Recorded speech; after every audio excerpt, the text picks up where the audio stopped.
We both found music at different ages, and in pretty different ways. The way that I got to listen to music was mostly movies, video games, and randomly in stores.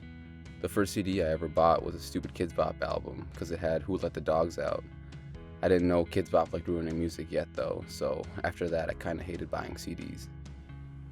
I have always had music in my life. One of my earliest memories is hearing the scratches of old vinyl spinning and singing along to Little Girls from Annie while dancing around. We didn't have many records to choose from, mostly old people music and soundtracks, but I still loved the feeling of physical records in my hand, knowing the world of feelings it could open up by dropping a single needle on it. In elementary school, we got to practice singing Somewhere Over the Rainbow. That was the first time I sung and felt a song.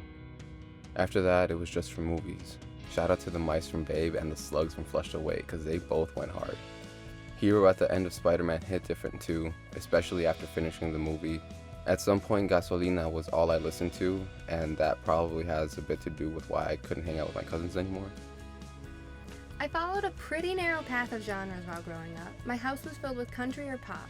It wasn't until middle school I deviated to figure out what I myself liked.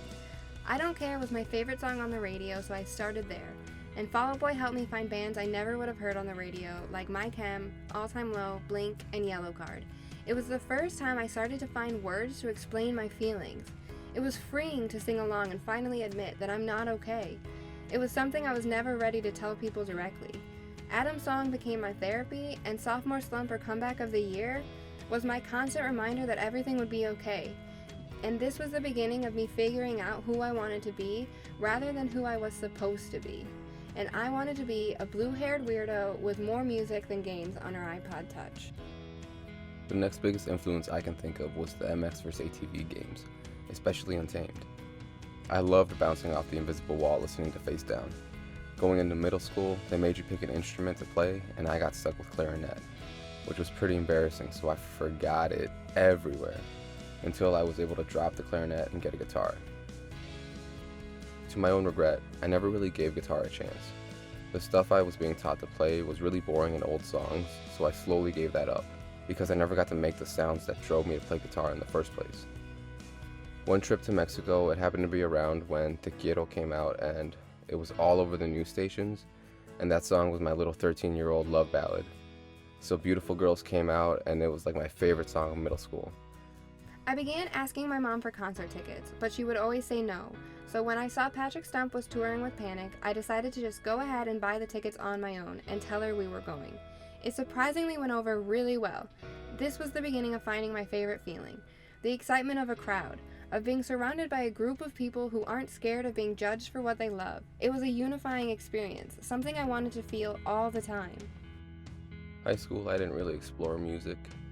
A little early dubstep, Blunted by Kid Ink, but it wasn't until the last month of high school that I really got to hang around people that actually loved music and went to concerts. I then got to go to my first concert at 18, which was crazy. I was crazy nervous and I had no idea what to expect. But when we went to see Of Mice and Men and A Day to Remember, I remember questioning if it was fun. Because I was just having a hard time hearing the words, getting smushed around. But quickly changed my mind when Of Mice and Men stopped a song halfway through the set and asked everyone to get as low as they could, and that when the breakdown hits, everyone has to jump. Waiting for the breakdown, squished, not even able to bend down all the way because there's so many people waiting just like you. The band started playing again, and everyone started pumping a little bit, but when it hit, everyone jumped up. Lights flashed, pits opened up. Bam! I was fucking hooked. I went from never listening to music to driving 300 miles for one concert. From wondering how people found new music to being the one downloading leaked albums and listening to an album 10 times before it even officially comes out. My friend and I started to go to shows so much we skipped our senior prom to go to back-to-back dates of the Spring Fever tour. But going to 2 Warped Tours in a week was what I looked forward to the most. The people I met in the pit felt like lifelong friends, and the unison headbangs brought excitement and more energy to the performance. Getting kicked in the head couldn't even bring me down. I would just go to the next set and grab a new vinyl along the way.